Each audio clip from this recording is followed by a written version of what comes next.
غربت کا علاج کیا ہے؟ نمبر ایک، مسلمان تجارت کی طرف توجہ دیں، ہم تجارت کریں۔ مزدوری کو اسلام نے پسند نہیں کیا، اسلام ہمیں مزدور بنانے نہیں بلکہ اسلام ہمیں تاجر بنانے کے لیے آیا، اسلام ہمیں مالدار بنانے کے لیے آیا۔ آپ کو نہیں پتا اللہ کے رسول کی محنتوں نے اتنا مالدار کر دیا تھا کہ جب بحرین سے حضرت ابو ہریرہ آئے تو بیت المال کے لیے 7 لاکھ درہم لے کر کے آئے اپنے ساتھ۔ تو حضرت ابو ہریرہ کو فاروق اعظم نے ہنس کے کہا، ہنس کر کے کہا کہ ان کی طبیعت میں کچھ بھولا پن تھا، تو ہنس کر کے کہا کہ ابو ہریرہ تو کہتا ہے 7 لاکھ درہم لایا ہے تو تجھے گنتی بھی آتی ہے؟ تو آپ نے غصے میں کہا جذبات کے اندر 1 لاکھ 1 لاکھ 1 لاکھ 1 لاکھ 1 لاکھ 1 لاکھ 1 لاکھ بتا کتنا ہوا؟ تو کہا 7 ہوا، تو کہا اتنا ہی لایا ہوں۔ ابو ہریرہ جیسی ہستی۔ اس کے بعد فاروق اعظم نے اس کے بعد اللہ اکبر شہریوں کو پینشن کا سسٹم شروع کیا، وظیفے کا سسٹم شروع کیا۔ یہ آج یورپ کے اندر لوگوں کو وظیفے دیے جاتے ہیں، یہ کسی کی اپنی ذاتی کمال کی بات نہیں ہے۔ اگر شہروں میں وظیفے تقسیم ہوتے ہیں تو اس میں سب سے پہلے شروع کرنے والی ہستی عمر ابن خطاب کی ہستی ہے۔ ایک بات اور مجھے یہاں بڑی خوبصورت یاد آئی، جب وظیفے تقسیم ہونے لگے تو آپ نے ذمہ داری دی چند اصحاب کو کہ لسٹ بناؤ تاکہ مرتبے کے مطابق لوگوں کو وظیفہ دیا جائے۔ تو لوگوں نے پہلے بدری پھر احد کے اسی طریقے سے ترتیب وار جو ہے وہ بنایا۔ فاروق اعظم نے دیکھ کے کہا یہ لسٹ نہیں ہے، کہ پھر فرمایا اوپر ان کا نام لکھو جو رسول اللہ کے خاندان کے سب سے زیادہ قریب ہیں۔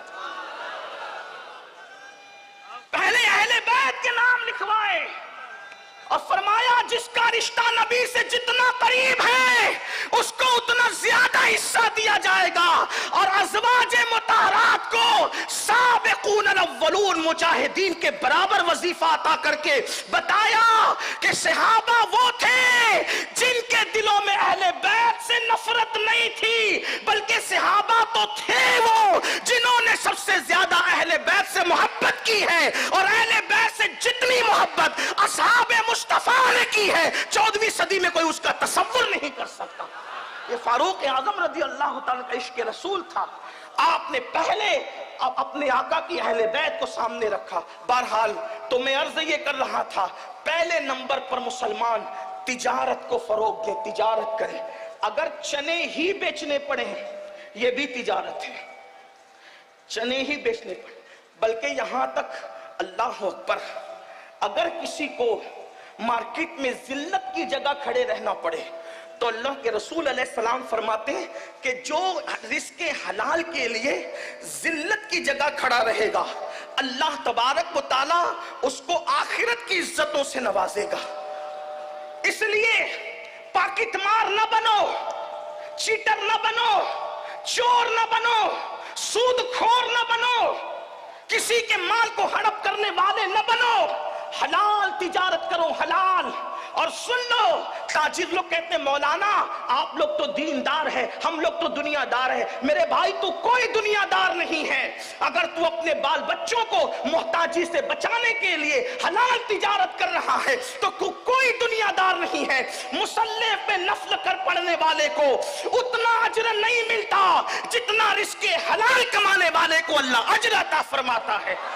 امام غزالی لکھتے ہیں کہ جب کوئی بندہ تھک کر اپنے گھر پہ واپس آتا ہے حلال روزی کما کر تو اس کے پسینے کی وجہ سے اللہ اس کے تھکن کی بنیاد پر اس کے گناہوں کی مغفرت فرما دیتا ہے۔ واقعہ بیان کرنا مقصود نہیں، آپ نے سنا ہوگا ایک لکڑہارے کے ہاتھ لکڑیاں کاٹتے ہوئے سخت ہو گئے، اللہ کے رسول نے ان ہاتھوں کو چوم لیا۔ نماز کی اہمیت اپنی جگہ ہے لیکن بحیثیت نمازی حضور نے کسی کے ہاتھ نہیں چومے، بحیثیت صائم روزے دار حضور نے کسی کے ہاتھ نہیں چومے، بحیثیت مجاہد حضور نے کسی مجاہد کے ہاتھ نہیں چومے، لیکن رزق حلال کمانے میں جس کے ہاتھ سخت ہو گئے تھے حضور علیہ السلام نے ان کے ہاتھوں کو چوم کر محبت کا اظہار فرمایا اور بتا دیا گیا جو ہاتھ حلال کمانے میں سخت ہو جاتے ہیں اللہ اس پر جہنم کی آگ کو حرام فرما دیتا ہے۔ اس لیے تجارت کو فروغ دو۔ لیکن آج کے لڑکے تو واٹس ایپ پہ لگے ہوئے ہیں،